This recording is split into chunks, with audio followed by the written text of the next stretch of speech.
Hey, I'm Nate Flax. I'm Noah Longworth McGuire. And this is Talking Lion. Talking Lion is a podcast focused on artist-to-artist conversation. We're primarily artists, a duo called Sleeping Lion, but we've been lucky enough to write, produce, and hang out with so many incredible rising artists since we started our project.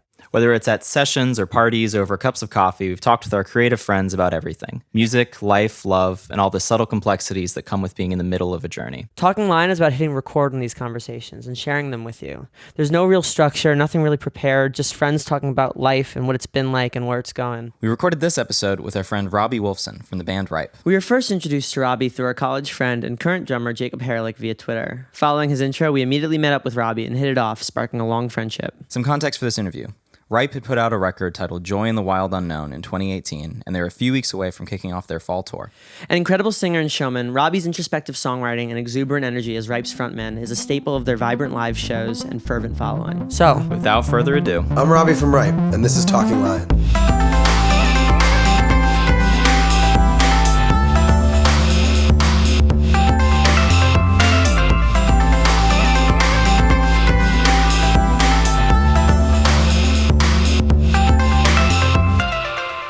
hi Robbie. How's it going, guys? hey. Welcome to the studio. Welcome to Talking Lion. It's a nice spot. Good hang. So you're visiting Los Angeles. Mm-hmm. How long have you been in town already? About 25 hours. Oh, wow. Well, thank you for being here. Thanks for... Yeah. How have you enjoyed your... the weather's so great today, isn't it? It's gloomy, but I still, people in California just don't, or at least in Los Angeles, they just don't have an accurate representation of how things are at. People are freezing, and I'm out there in a t-shirt, and it's no, this is 10 degrees warmer than where I just came from.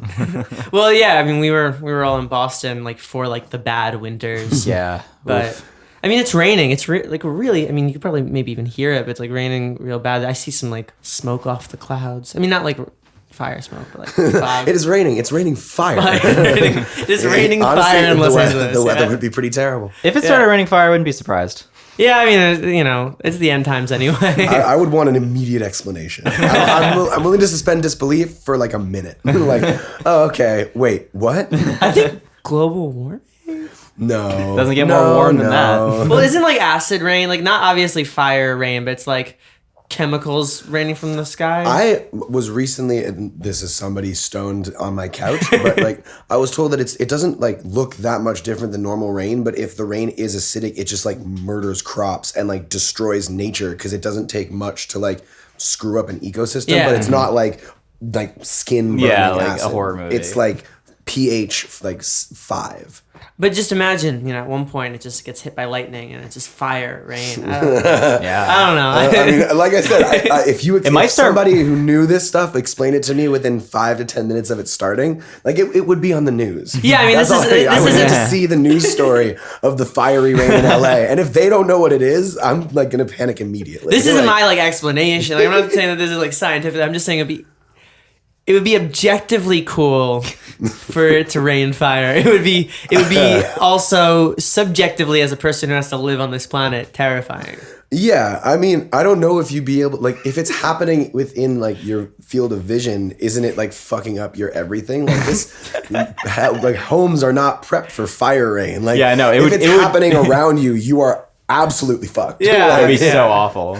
Well, I mean, do you remember the first time you experienced hail? Oh, that scared the I was in my car, or I was in my friend's car or something, and all of a sudden, it was raining a little bit and it was snowing a little bit, and then we heard plops, and then a lot of plops. We were hearing it hitting, and we're and we were pelted with it too when we were outside, and that's terrifying. Ice falling from the sky. I don't know. I feel that's just one step removed from fire. Yeah, I mean, there's a song. There's a song of ice and fire here to be sung, But where were you? I'm just gonna jump in. Where were you born? I was born in Toronto. Toronto. Mm-hmm. I actually didn't. No, so you're Canadian. Yeah.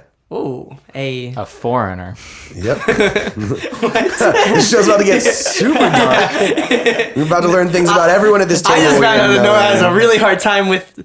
I hope not all people from. You're from Rome. Foreigner. He just has a problem with Canadians. He just likes saying it. I just like saying it because it's just yeah. really, especially because Canada's so close to America. It's a pretty similar experience, as I'm sure you can guess. different in like very, very small ways that my brain likes to make feel bigger than they are, but like they're not like 99% the same. Well, that's how I feel about being a New Yorker. There are little things, and I can fake an accent or whatever, but by and large, other than bagels being amazing my whole life, New York is just another city. Like, I feel that. I feel like now, like, if anybody said that to me, I'd be like, no, fuck you. Like, New York is a different city. I think New York is just like the most city. So like there are threads of it all over. Like Right. metropolitan areas have certain things in common, but like it is the most dense. It like has like the most concentration of like underground art. It sometimes feels like there's just a lot of certain things going on is how it feels to me. Yeah. But I recently last time I was out in LA, somebody said like unironically like New York and LA are the two most different places on earth. And then I was like, no, they're more similar than most places. Like rural Wisconsin and New York are more different than LA and New York. When people are like, oh, but the people, like, they're more real in New York. I'm like, everybody is everybody. Like, Well, it's just also like so many people in both those cities aren't from either of those cities. Like the vibe is like perpetuated by a lot of people that just showed up and also changed by those same people. Yeah. So, did you have any siblings growing up? I have a little sister 4 years younger than me. Oh, wow. Was she also musical? Yeah, she's an amazing singing voice. She like did more musical theater and classical stuff than I wound up doing, and is currently studying with the hopes of becoming a vet. Fingers crossed. Oh, wow. Knock on wood. Wow. Go Hannah. But yeah, that's it. That's my little sister. That's awesome. And were your parents musical as well? Both music lovers. I think my mom sang when she was younger. She definitely danced, and my dad like sings in choirs. But like, What did they do professionally while you were mom's a growing speech up? therapist, and dad works in a business that remanufactures engines and transmissions. Oh, wow. That's That's both, the business. both very interesting, but also both very different, sort of like... For me, like they're different. Like they're very different people. Yeah. So like the fact that they have jobs that would rely on very different skills doesn't like feels kind of natural to me, but like I grew up with it, so obviously it's like default mode for me. Was their taste in music also very different from each other? I think that there was a lot of overlap, and I think also like they were both like, I don't know if either of them had like a genre of music that like they kept really close to their chest and like defined themselves by. I think they listened to a lot of the music of the day, so there's a lot of overlap in that sense. I think my mom is a little bit more drawn to like crooner style voices and like has a love for Cliff Richard that my dad doesn't have. And like my dad has like a very strong fandom of this South African musician named Johnny Clegg. That my mom like likes his music. He's a big South African artist, so like they connect over it to a point, but my dad's like a capital F fan. My mom is like a casual, like knows the songs and doesn't mind when it's on. That's awesome. Well, so did you, because you both were musical, did you have like piano lessons or guitar lessons as kids, or were you like, I'm more immediately into singing? I was in choirs first, wound up taking singing lessons and piano lessons and like a handful of guitar lessons, but mostly learned guitar at like summer camp because Bobby brings out the acoustic and just yeah, I mean, kumbaya. well, no, there was like a guitar like elective. Oh, gotcha. I don't know what the only two languages I have to talk about that stuff is like the language the camp used, which doesn't make any sense outside of that bubble, and like talking about it like college, and it wasn't college. It was like an hour of guitar with like Dan Sadler, and who was like an awesome dude, but also like looking back, a high schooler teaching a bunch of tiny people guitar. I definitely took lessons growing up. My parents, like, I think both were aware that they liked music more than they had focused on music, and so like from what I hear, I liked music pretty loudly, pretty immediately. Mm-hmm. And so like they were factoring that into like what I was doing with my time. Well, and was that what you were saying when people would be like, what did you want to be when you grew up? Or were you still on the astronaut? I have no idea. I steal a comedian's joke where like people asked him what he wanted to be and he said he wanted to be a fire truck. And I think that's hilarious. So, but I actually don't have any like clear memories of like, I want to be this when I grow up. Like the first conversations I remember having about it were more like in the realm of actual jobs. Like doctor was on that list, but doctor was on that list in part because it was like a realistic profession that like some of my dad's friends did.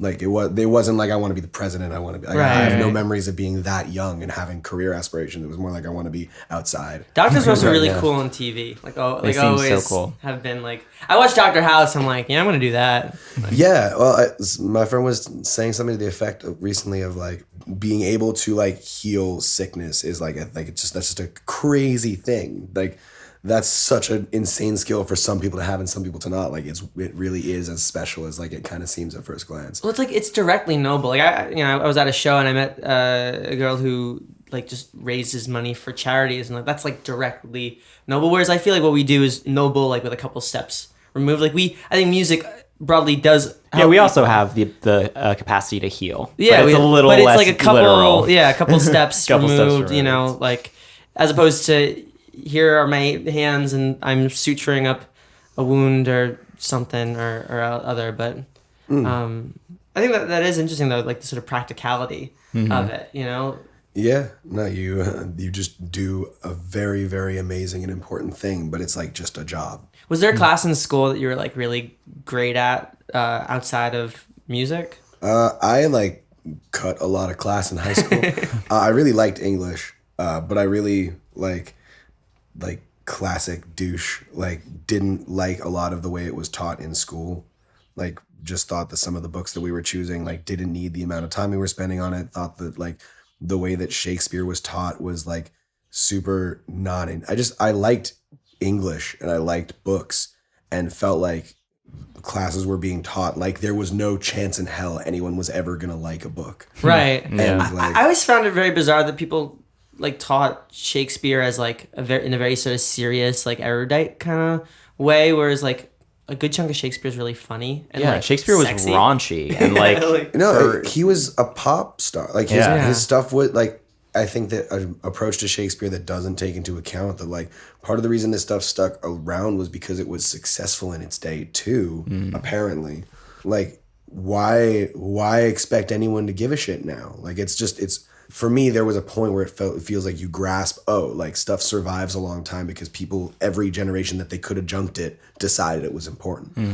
And like, until that thing clicks, like so much of stuff, it's like, if it's not easy to read, you need some sort of further justification for why you're going to suffer through a work as you like develop a taste for it. Yeah. I mean, I loved my English teachers. They were really good in school, but I feel like the curriculum around it just sucked any kind of enjoyment from things that could have otherwise been kind of funny or kind of interesting or kind of... Yeah, I have no idea. I like that. Most teachers I've liked as people. They're like, I feel like, and especially now looking back, like especially like teaching high school kids, like that sounds... Those people are saints. That sounds terrifying. I was like... I think I am a better person now than I was back then. I was like not proud of that dude. Were you in bands while you were in high school? I was in a couple bands when I was in high school. One that was like serious for a high school band. Yeah. Were you writing for that? Yes. What was that band called? We played one show as the Heebie Jeebies and a couple shows as the Vibe Tribe. The Vibe Tribe. Because that, yeah. I feel like old band names are just like a weird thing because like I like have nothing against it, but like if I were to name my band now, I don't think that any like all of the old band names just seem. I think that's true of literally every musician, which I think is fascinating. Everyone's got like you think it's so cool. When you're 15, you're like I was in a band called Tempest 242. What's that mean? Nothing. It was just a word and a number because we thought that's how you made pop punk names. I was in a band called Sticks and Stones, which changed its name to Fall from Earth, which then sort of morphed into The First Law. Wow. Yeah. I like at least yours has like a thematic constancy, but I guess it was the same band changing names. Yeah, more or less. They all just were just a bit too like heavy-handed angst, I think. Yeah. I also I feel like no band name is good enough or bad enough that it doesn't live or die on the strength of its band. That is true. I think that like it's hard for me to divorce these two from each other, but like is the name Radiohead like in and of itself good? Like probably not. No, it's like somewhat memorable and like kind of basic, but you attach it to a thing that is really, really good, and all of a sudden like you start to think, Talking Heads to me is like a smart sounding band name because of what the band is. Yeah. Well, I think my favorite example of this is Death Cab for Cutie. Yeah. Like objectively, if you're like, do you like Death Cab for Cutie? I'm like, that's a weird name. Band name. But like, obviously their music is incredible and is not even necessarily indicative of the name, but they made it when they were kids. You know, that's. I mean, DCFC for life, but. 100%. Yeah. Do you remember the name of the first song you wrote? I think I actually called it Her Song. I think I was that Oh, guy. no. I think I was in Oh, 7th no. grade and I Her called Song. it that. There might have been songs before that, but that simply because of the sheer embarrassment. That's the one that sticks. That one sticks. What was inspiring you musically while you were starting these bands? Because those bands are super. I mean, we talk about like how Cody and Cambria and Blink-182 and Say Anything sort of seeped into how we wrote back then. Like what, and still sort of affect us now. How do those? The first 2 bands I like fell like head over heels with were Radiohead and Dave Matthews Band. Oh, nice. I like wasn't in a like I still don't understand it, but like a lot of Radiohead that I now come to call like my absolute favorite though, like I was still very much a guitar driven Radiohead fan. So like In Rainbows, OK Computer, The Bends were like the records that really like immediately connected with me. So it was a lot of like guitar driven, like somewhat like fluctuating between like sad and happy, but like generally in the like weird alt umbrella that those 2 90s bands at the time like were like in the midst of creating. I don't know. That band was probably 50% covers, 50% originals. And like the originals because like, you know, I feel like the idea of being like intentional with a project when you're like 14, like nah, we're going to write what feels good. And like if every song feels like it belongs to an entirely different band or an entirely different set of influences, like no problem. Yeah. Well, it was also just like, to a sense, and maybe I'm just speaking from like the specific experience, but there was like a sort of conventional wisdom around like originals versus covers. Like there would be a bunch of old musicians that'd be like, oh, play covers because when you're playing shows, people really want that. And then you realize that all they do are coffee houses doing covers. Like that's their whole thing. You know, and I think we just wanted to write, you know, original stuff. And I feel, you know, but obviously knowing like the gap between what you're making and what you listen to is also very like hard to sort of stomach, you know? For sure. I think for us, we wound up like the covers were what we learned when we were, because the guys that I wound up playing with like had been playing music together before I got involved.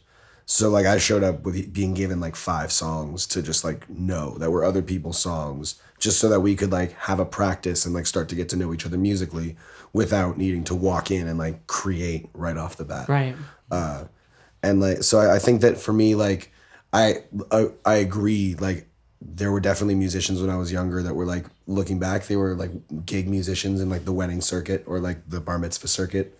And like, they were able to make a living playing almost exclusively covers, and it kind of seemed like that was a way to do it in a more reliable fashion. Right. But that wasn't why we were doing covers. We were doing covers because like we were practicing before we were really a band. And you enjoyed those songs and Yeah, I mean it's like it was fun as hell to like, learn a Rage Against the Machine song for a high school band. Exactly. well, and given your current track record, was that high school band 15, 25 members or No, it was a 4-piece.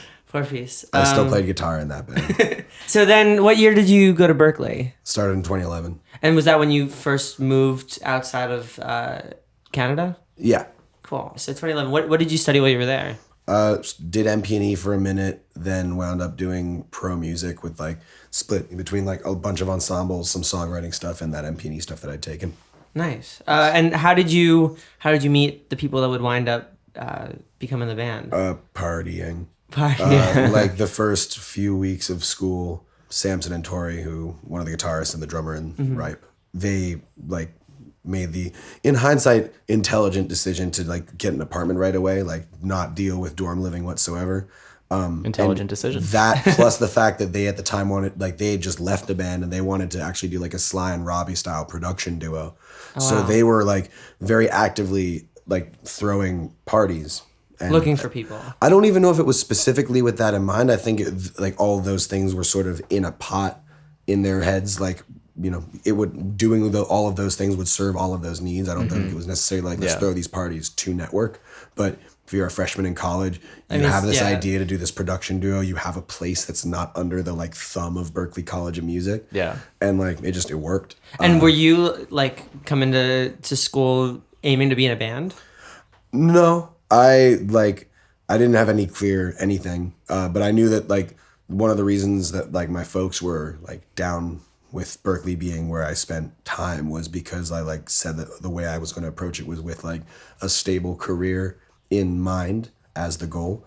which is why I started an MP&E. Like, I thought that like engineering gigs were vastly more stable than they seem to be, because I thought I was like, it's got the word engineer in it. Like, Yeah. it's, Yeah, exactly. you know. Now, did you audition as a vocalist? Yeah. Okay. When was the sort of splintering from guitar to vocals? I was always singing. I guess I wanted to, like, with Ripe, it was just pretty apparent that like there were two guys who were great at guitar, and I wanted to try to like get comfortable without it. I was very much the like stereotypical, like, with as long as I'm holding this guitar on stage and playing guitar, like I'm doing something.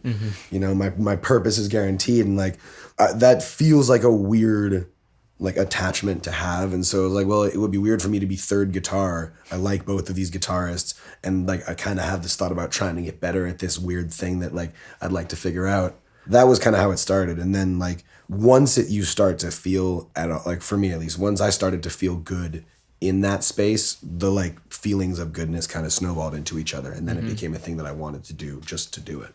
Well, and I think what's also really cool, and I love I haven't seen you live yet, but I love the live videos that you put out, or the music videos that you put out. You have so much energy up there. I mean, you have so much. I think you're like a very natural frontman. Was that always the case for you? Or did you feel like you had to like sort of learn how to own that space? I'm like a fidgety, energetic, like bouncing off the walls human being at the best of times. So I think that like the energy was always there. I think that a lot of the stereotypes about like the discomfort of just being sort of a trumped up version of yourself, or at least a like literally performative version of yourself on stage in front of people that, especially when you're starting out, like don't like there's no pre-existing they know who you are, like you're the guy where the only difference between you and them is like the 2 feet of stage. Yeah.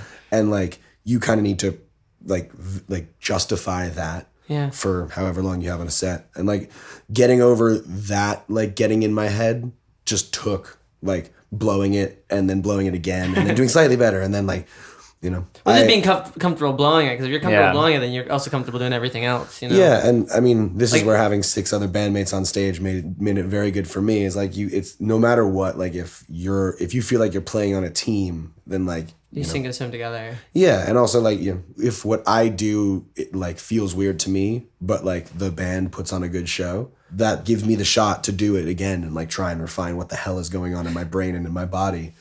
And so like for me it was just like, oh sweet, as long as like the show goes well, we get more chances, and like I can maybe figure out stuff that works instead of all these things that don't work. Right. Yeah. Well, and now walk us through the 6. Walk us through the Avengers assembling. So you have Samson. Jacob helped me. I wrote down the names. I had to make sure they were all. Shout out to Jacob Herlick. Congratulations on graduating. You made Get it. out here to LA. Our future drummer. He's coming. Yeah. Yeah. So you had Samson and you had Tori. And so the 3 of you meet at a party. Yeah, there would like in the early days there was a little bit more like transition, because this kind of was initially born out of something that like I think Sam and Tori thought was going to be like just one iteration of like the production duo and friends. So like, they were working with you, and they were thinking, oh, they'll work with you or work with other people. And well, the first song that wound up being a song that Wright played is like them, me, Kevin Basco, who was the first like other guitarist in Ripe, our friend Charles on keys, a guy named Arlo, who wound up being in our band, but only like 5 years after that first song. Like the first like Ripe song, like that, like it is a Ripe song and like was written by me and Tori working together, and Sam, like me, Tori, and Sam predominantly, but like it was still sort of the tail end of this thought of like, we're going to work with all these different musicians and create sort of a more scene vibe. And then it kind of cohered into me, Sam, Tori, and Kevin as like the 4 people that were originally like getting in the room regularly to write, and then a kind of rotating door of bass players. And then the next time that we like got a chance to record was our first time recording in Berkeley Studios, and we knew we wanted a trumpet, so we called a guy that wasn't Josh Bach, who was busy, and who referred us to Josh, who I'd known from a summer program a few years earlier but hadn't really like made anything with. And then we loved how that went. He was in the band, and we asked him to like build us a horn section of people that he trusted. And he brought in Calvin and Kevin wound up, as he was graduating, getting the call from a band called Foxygen, who he literally, like, he'd seen them for the first time when they were opening for Unknown Mortal Orchestra, fell head over heels in love with their music, like, really, like, started making his own music, inspired by that, connected with Jonathan Rado at a concert where Rado was playing with Diane Coffey, who was their drummer, and that guy's solo project, swapped tapes, and then he gets a call from literally his favorite band to do a world tour. And, like, yes, like, go. And John was Kevin's roommate freshman year, was like partying with us the entire time, was already like heavily involved with the band, originally in like a Super Nebulous capacity, then briefly in like a more managerial spot, and then like was also a guitar sub like when needed. And so like when Kevin departed, we like spent a brief time with a guy named Charlie Kendall, who was another roommate of mine. And then when that like ended, like John was our guy. And he was already like around. It was a very seamless transition, but like, holy shit. Can't believe that happened. What about Nadav? Nadav, we had like a pretty regularly cycling door of bass players. We had one guy named PJ who stuck around for a long time, but a lot of guys who were around for not very long, just to kind of cobble shows together. Then that guy Arlo, who played on the very first song, wound up being in the band for, I believe, 3 years. And abruptly left right as we were graduating. Literally, like, triggered a sit-down conversation with the other members, being like, "So is this the thing that like kills the band, or is this the thing that we like tough it out and like keep going strength to strength? Like where are we at? Because it's the end of college and this just happened." And I had one jam session with Nadav in the 160 building. A dude named Jonathan Asperl put a band together, and Nadav was playing bass, and he had me like sing and like stonedly freestyle rap. And it was a really good time, and Nadav was a very like able bass player, and so I just like remembered him from that. And so when we were talking about like I'm forgetting an important detail. We had a show 2 weeks after Arlo departed. Oh, okay. I believe it was 2 weeks. It might have been less. Where was the show? Brighton Music Hall. Okay, wow. So like medium like mattered. Like to us, it was the biggest thing that we'd done yet. Like it was a big show, and so we needed a bass player for that. And so I mentioned Nadav, and like we got our like shortlist together, and Nadav was just able to learn the music on such an insanely accelerated schedule that we were able to play the show. And it's like, not easy music. I mean, it's not like those bass parts are complicated. Yeah, no, and he's like, we were so worried about making the next bass call wrong that even after he'd slayed that, we still did him and another person each for like a month to like fully check out like how it was feeling. But like he's as long as I've known him, he's just felt like a bass player that can like think as quickly as like anyone would need him to think, us included. Well, because when you play live, is there like a fair bit of improvising? Like, will you guys go off into moments and? Yes and no. I think that like the totally going to space like jam band moments. I think that like I can only speak for myself in terms of what the why of it, but we definitely don't do it very like we don't completely go off script very often.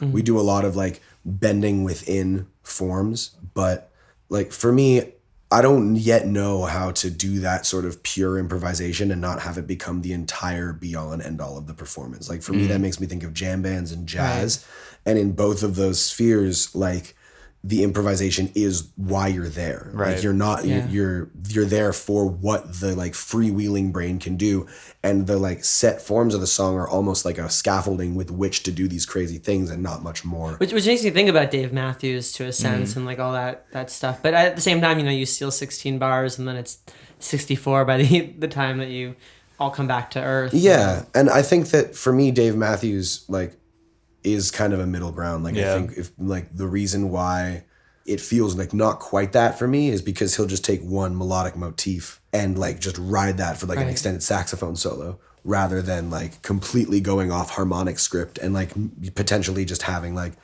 a few minutes of noise in an attempt to cohere into the next section, which might be cool and also might be kind of middle-aged. Like, for me, I love being a spectator for a lot of that improvisation because I think that the risk-taking is just breathtaking to watch. Right. And the musicianship too. Yeah. But I don't necessarily know if the feeling of going for it and blowing it is something that I want to have.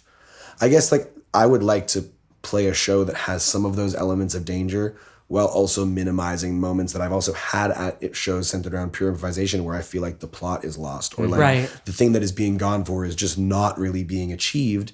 And like, I do feel uncomfortable asking. Well, it's such a somebody to play- fine line too. I mean, that's like, Well, and then I think it also goes back to like what you want people to experience at a Ripe show. You know, I don't want to speak for you, but I'm assuming it's not.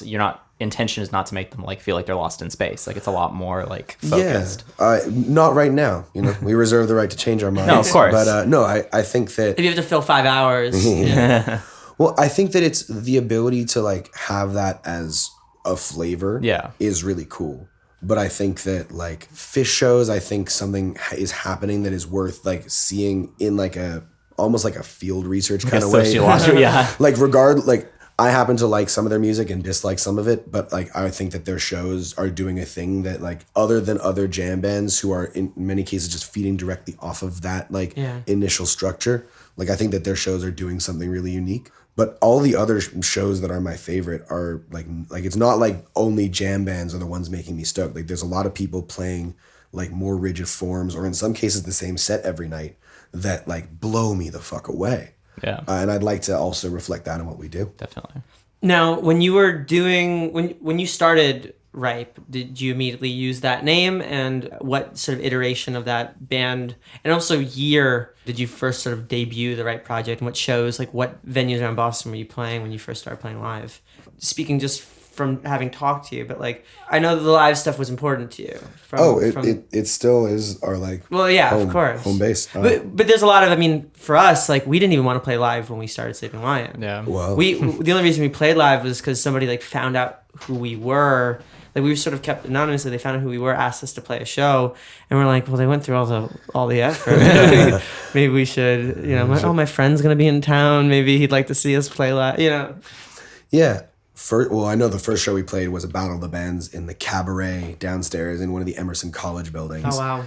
It was like a black rectangle with a small stage. And we played. we I think took third or second place in the Battle of the Bands. Jokes on first place, Well, no, the way they structured it is that you had to have somebody both see your show and wait the whole night to vote. So the person who played last won. But like, I only like remembering that because just these memories are funny to me. Like I like to go on the record. There's no bad blood. No, I mean, I'm sure first place of the Emerson Battle of the Bands is not listening to this. Like, God damn, I knew Robbie always held the resentment. I don't think anybody we've ever met has won. I've never met a winner of a Battle of the Bands. That's what I'm saying. Yeah. The Vibe Tribe won some Battles of the Bands. Oh, okay. Wow. Okay. Yeah, Big shout I over need here. to puff out my high school chest. Maybe that's why you walk so tall. There was a company in Toronto called Supernova that like ran Battle of the Bands that were just super predatory to the bands that were performing. Like we didn't make any money.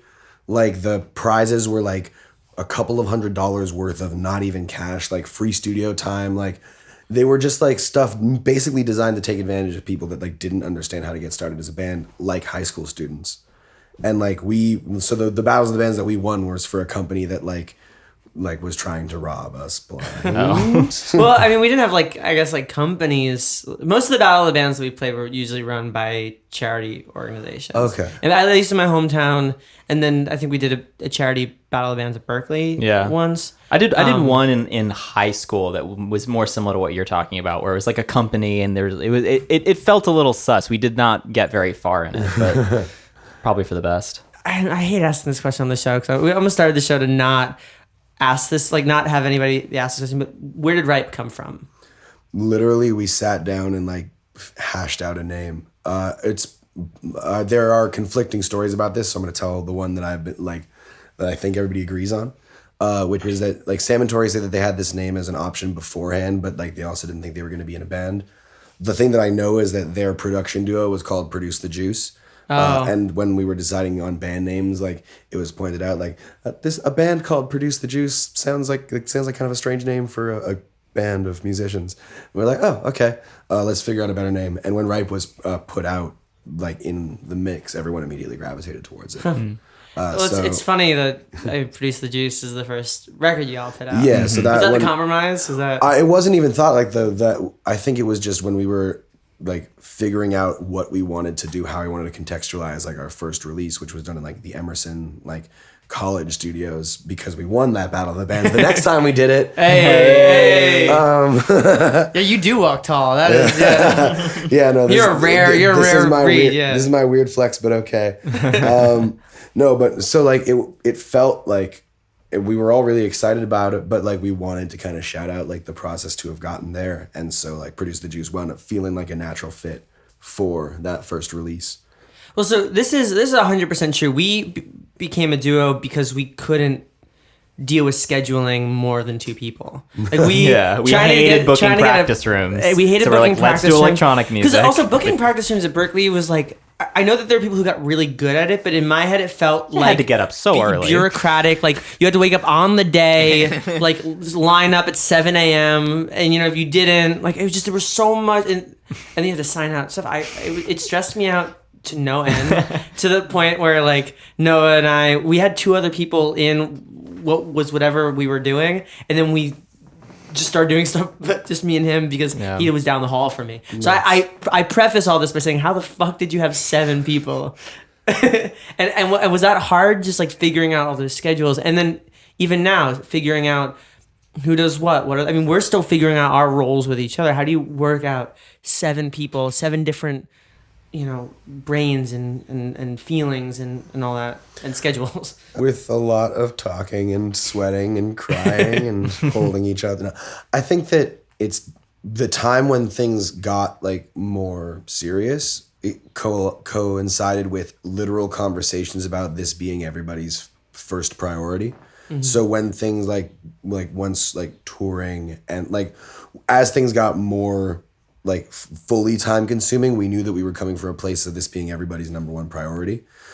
During the college years, it was a lot of like take what we can get initially. Like we wound up playing almost an identical set for like a year and change of touring, because of like shows, not even touring, of like playing shows in Boston, because we like couldn't lock down a bass player, or like couldn't get enough practice rooms, the practice time to like get new songs up. Like there were definitely moments where like we were making it through kind of by the skin of our teeth. But as it started to feel like the more work we put in, the more it was giving us, it just started to make more sense to everybody involved to like therefore put in real time. So like we wound up getting a practice space in that like dingy area underneath the subway. And then like once we moved out to Alston, we had a garage that we converted into a practice space, and that like we've just like we were using Fordham at one point as well, which is just easier when you live out in Alston, because you can just show up like right as they open and write your name down for a time. For us, because we were in Back Bay, like the idea of going up to Fordham was when you live in Back Bay, Alston seems so far, and then you move out to Alston and you're like, I was an idiot.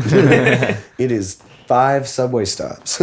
But yeah, I think that like even getting to those places was predicated on making it through like a period where like practice was tough to make happen. And now, do you guys explicitly sort of delineate roles, like Nadav does this, Samson does this, or like on the creative production, even business sides, or is it more just a conversation for each new song? People have like shown skill sets that they don't need to be like checked in on super hard. Like I think that like John, in terms of the 7 band members, has like the firmest grasp of like what our financial situation means, and so like he's naturally fallen into that being like a thing that has like he is looked to be the point person on.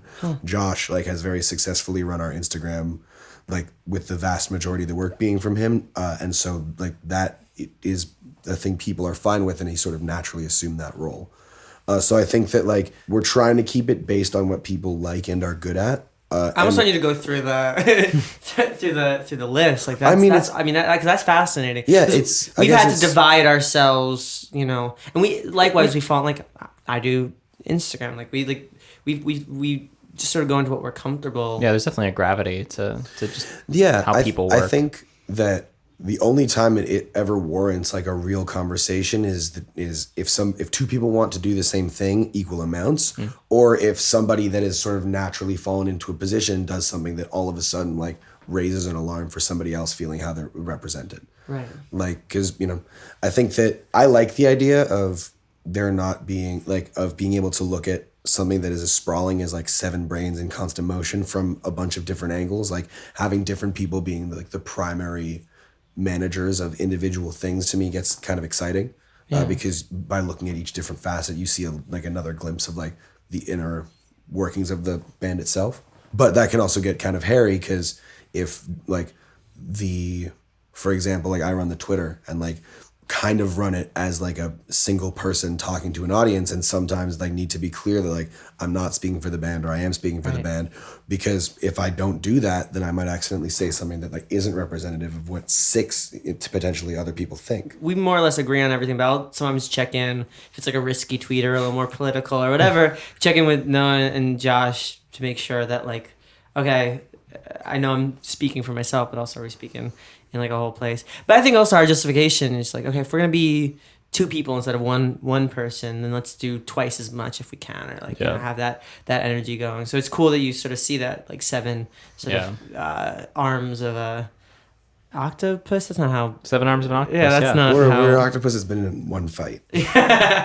And speaking of Twitter, we kind of met because of Twitter. We were on a megabus. And I think Jacob just tweeted at both of us. Yep. And we all got food. I remember it was just like a very surreal, because we knew of you mostly because our friend was just obsessed with your music, like that. Hi, Jacob. Which is awesome. I mean, he did like a whole medley cover, and that, interestingly enough, was the first time I'd ever heard "Downward" was in his sort of cover version of it, because it wasn't on Spotify. It was on Spotify or any. Like, there was like it a live on video, YouTube, but and that was it. You guys hadn't put it out yet, so Yeah, no, there's still one of the weirder moments of my entire life is being in a room where, was it Soul Candy just played Downward in its entirety. And I'm just like sitting there being like, I don't know what to do with my body. Because like you can't be that stoked, or you're cocky. And like, but you also you can't look glum as like your music is brought to life in front of you by people that just love what you like what you do enough to do it. Like that's so humbling and awesome. So I just like kind of like awkwardly like twitching in my space for like the duration of the song. I in my head I looked like a fucking frightening mess. I more or less cry across the board. Like, it could be the happiest song ever, but if somebody like I'm really lucky because like there have been people who've played songs we've written for them live, and when they play it live, I almost always start crying. Like, and I lose my shit. So I think he appreciated when you changed the lyric to include his name. Call me Sideback, Jacob Herlick. Yeah. I mean, he is a lucky rabbit. But we've done that since, actually, in rooms where he's not in. I don't have a great answer as to why, but it makes us smile every time. Funny. So I'm gonna go with that's the why. That's great. Good. Now, what were like the first sort of instances of like industry taking notice of you guys? Like when did it sort of hit you? Oh, like we can tour and we can do this, and like when was that? Like the first, like we, after graduating, basically came to like a soft consensus that like we were gonna give it 6 months of working hard and then see where we were at. And 6 months after, like almost to the day, like what happened is a video that we cut in the Berkeley studios was posted on a Reddit group called R Listen to This. Oh yeah. And made it to the front page of that, and then made it to the top of that front page, which gave us like a I think I don't remember the exact numbers, but it was like a 200,000 like view on a video spike in like 48 hours.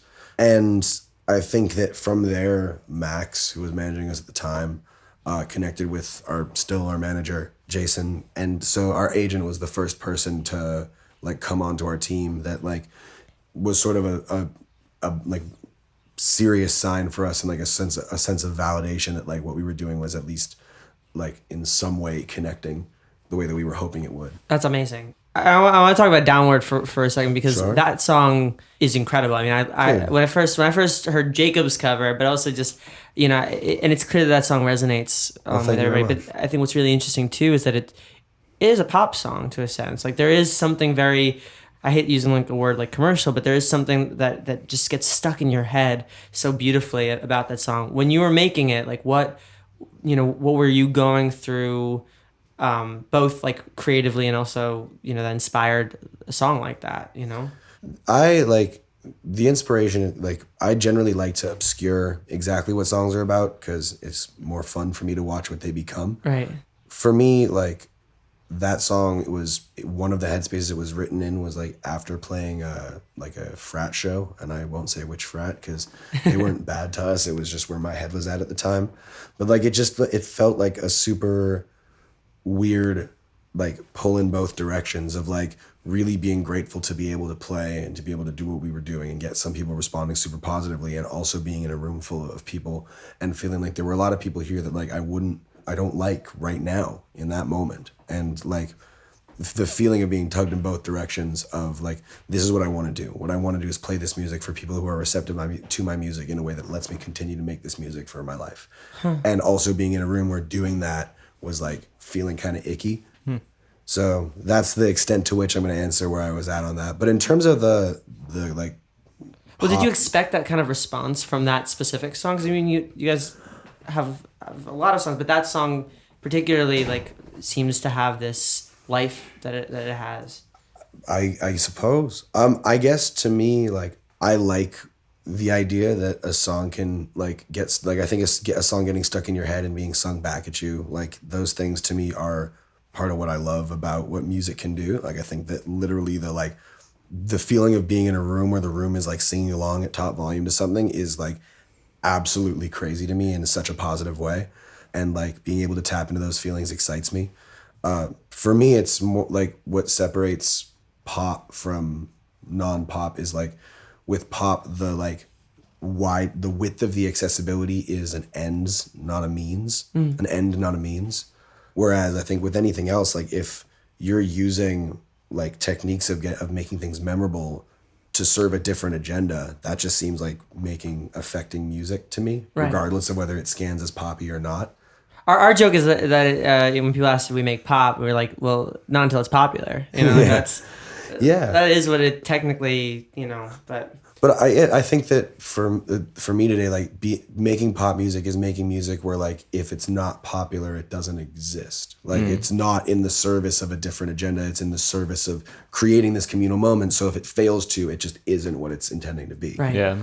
Whereas like at least my experience with your music, it seems to be coming from a personal place where you might continue to make it even if nobody was listening. Well, I think what we're trying to sort of do, you know, what we've been sort of biting on is like making something that does feel like it comes from a personal place, but has more of an intention to be digested. Because I think that if we were left to our own devices, we'd play pretty inaccessible music. I think a lot of stuff I used to make was like almost aggressively unlistenable, as far as just the amount of patience that I required to sort of chew on it and get through it. But you wrote a lyric down though that you said was your favorite lyric of your songs. Can you say it? Wonder if we've all changed, kind of strange. I'm usually the last one to recognize growth. Now it's all I see. Wonder if we've all changed, kind of strange. I am usually the last one to recognize growth. Now it's all I see. Immediately I want to disclaim, like I get very down on myself with lyrics as they age. Well, what about that line resonates with you?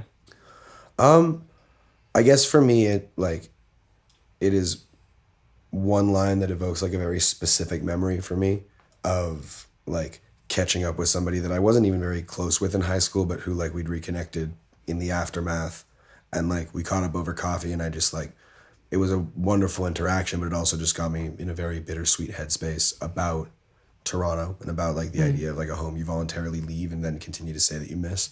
So I guess to me, like looking back and feeling still proud of the lyrics, but not necessarily wanting to live and die by them now, given that there are newer lyrics for rap songs that aren't yet out and that I hope will be, you know, I hope that I keep getting better. I know eventually that won't be up to me to decide, but your last record was incredible. Well, thank you. And I was jamming out to Flipside this morning. That's I think other than Now one of my favorite songs on. Other than your Lola cover, that's a you got to do another one, but Yoda, the Weird Al. The Weird Al version. We'll send that to just you. A Dropbox to the Sleeping Lion guys. Please, that would be great. Jacob was also telling me the Green Headband Club. How'd that start? What's that? That started because of Connor Marr. We found, I think Calvin's partner Sally sent us a video of Connor, who is like the Green Headband guy, like dancing like out of controlledly to follow through at a festival we played called Levitate, and we all liked it. We put it on our social media, shouted it out, and then me and John bumped into him again at a Fish concert. Wound up hanging with him all night, and from there it's kind of grown into a friendship where he is a person that I consider a friend that has come out of just a love of our music, but he's also kind of taken the initiative to turn what he does into a community aspect of what we do. I've never seen somebody do what he's doing under any title. It's grown into a thing that we now are doing somewhat together. We're about to have the first, I think it's called a Green Headband Gang social hour right before we play Bonnaroo. We're doing it in Nashville. That's awesome. And for us, it feels like a huge gift. We get to grow what we're about alongside somebody we respect who also lets our story stay rooted in these organic moments of just people coming together because they feel the same thing about something. So it feels like a very exciting thing for me. It's also in a state of pretty rapid growth and change. So I don't know yet what it's going to be, which in and of itself is also exciting. I just get stoked on stuff like this because to me this sounds I don't know, it sounds like something that feels very us, that we didn't ask for, that just sort of appeared on our doorstep and lets us do something that we get really excited about on a regular basis, from a place that feels lucky. Well, it's very you guys too. I mean, it is very organic and very community oriented. So yeah, shout out to Connor. Last but not least, what is next for Ripe? We're going to tour through the summer. We're playing a bunch of festivals. We can't tell you all of our touring dates, but we have a lot of touring dates between now and say March of next year that will be announced soon. We have a lot of new music written, and we're trying to figure out the best things that we can do with that. We're writing at an unprecedented clip, which is really, really cool feeling. But we also are in a what feels like a radically different place than prior, where now I feel up until you release an album, you're kind of building potential towards this mission statement. And then once you make a statement like that, you're no matter what we do, it is going to be we want it to be directly compared with this previous work in a way that I don't know we felt a pressure towards prior. It didn't feel with the album needed to beat our previous EPs because a lot of time had passed and we were doing it at a significantly elevated level right off the bat. So it automatically had that. Yeah. And so it was something we were very comfortable being this is the right mission statement. But now I think that was for its time the best we could have done. And so I want whatever's next to be that for today, and also therefore to beat the previous. I would love to release a second record that is actively trying to be the best record that we've put out. Well, and we've talked about it, and we've definitely had this conversation where it's the songs that we have out is oh, this was good asterisk for when we made it. Want to get rid of that asterisk and just be these are great songs. Yeah, and I for me, our first record is the first thing that I still feel that way about looking back. For me, it's not a matter of a lack of ownership for the previous record. It's just I now feel I want to at least work as hard as I felt I'd worked for the previous record with all these new skills to create something that feels the same Our Baby at that time, but for 2019. You keep learning so much to get better at the craft. Robbie, thank you so much for coming on. Much appreciated. It's really good to see you again. It's good to see you too. Thank you guys so much for having me. This is fucking awesome. This love keeps pulling me downward, pulling me downward. This love keeps pulling me downward, pulling me downward. We would like to thank Jägermeister and Isotope for their early support of Talking Lion.